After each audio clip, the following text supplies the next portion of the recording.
ഒരു ഹൈലി പ്രോഫിറ്റബിളായ ഒരു ഇൻട്രാഡേ സ്ട്രാറ്റജിയാണ് നമ്മൾ നോക്കാൻ പോകുന്നത്. RGGR പെയർ ട്രേഡിംഗ് സ്ട്രാറ്റജിയാണ്. നിങ്ങൾ സ്റ്റോക്ക് മാർക്കറ്റ് ഫുള്ളായിട്ട് പഠിക്കാൻ താല്പര്യമുള്ളവർക്ക് എൻ്റെ കംപ്ലീറ്റ് സ്റ്റോക്ക് മാർക്കറ്റ് കോഴ്സ് അഫോർഡബിളായി $499 രൂപയ്ക്ക് കൊടുക്കുന്നുണ്ട്. ലിമിറ്റഡ് പീരീഡ് ഓഫറാണ്. ലിങ്ക് വേണ്ടവർ ലിങ്ക് എന്ന് കമൻറ്റ് ചെയ്തോളൂ കേട്ടോ. ഇതിൽ നമുക്ക് സ്ട്രാറ്റജിയിലേക്ക് കടന്നു കഴിഞ്ഞാൽ നമുക്ക് വേണ്ടത് 15 മിനിറ്റ്സിൻ്റെ ക്യാൻഡിൽ സ്റ്റിക്കാണ് വേണ്ടത്.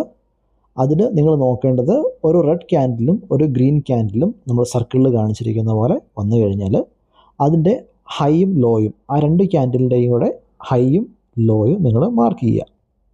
അതിനുശേഷം എങ്ങോട്ടാണ് ട്രേഡ് കിട്ടുന്നത് ആ സൈഡിലേക്ക് നിങ്ങൾക്ക് ട്രേഡ് എടുക്കാവുന്നതാണ്. 1:2 നിങ്ങൾക്ക് റിസ്ക് റിവാർഡ് റേഷ്യോ വയ്ക്കാവുന്നതാണ്. ഇപ്പോൾ ഈ പടത്തിൽ കാണിച്ചിരിക്കുന്നത് പോലെ ചാർട്ടിൽ കാണിച്ചിരിക്കുന്ന പോലെ എനിക്ക് ട്രേഡ് കിട്ടിയിരിക്കുന്നത് ബൈ ട്രേഡാണ് കിട്ടിയിരിക്കുന്നത്. അപ്പോൾ നമ്മൾ ആ ലൈനിന് ഏറ്റവും ടോപ്പിൽ ഹൈയിൽ നിന്ന് ഹൈ എപ്പോൾ ക്രോസ് ചെയ്യുന്നോ അവിടെ നമ്മൾ ട്രേഡ് എടുക്കുന്നു. അതിൻ്റെ സ്റ്റോപ്പ് ലോസ് താഴത്തെ നിങ്ങൾ 353.63 വരച്ചിട്ടില്ലേ, അവിടെയാണ് നമ്മുടെ സ്റ്റോപ്പ് ലോസ് വരുന്നത്. ഇതുപോലുള്ള കൂടുതൽ വീഡിയോസിനായിട്ട് നമ്മുടെ പേജ് ഫോളോ ചെയ്തോളൂ കേട്ടോ. Thank you.